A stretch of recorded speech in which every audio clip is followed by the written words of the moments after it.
The Boeing V22 Osprey is the world's first successful twin-rotor aircraft which is used for various purposes.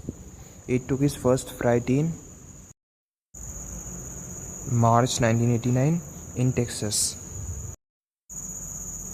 Osprey has participated in various combat and humanitarian relief situations. It has provided a lot of aid in regions where earthquakes have happened and in areas where hurricanes have struck.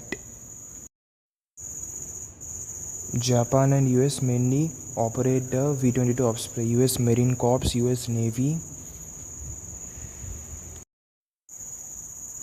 In its 34 years of service, more than 475 Ospreys have been ordered. Thanks for watching. Jai Hind.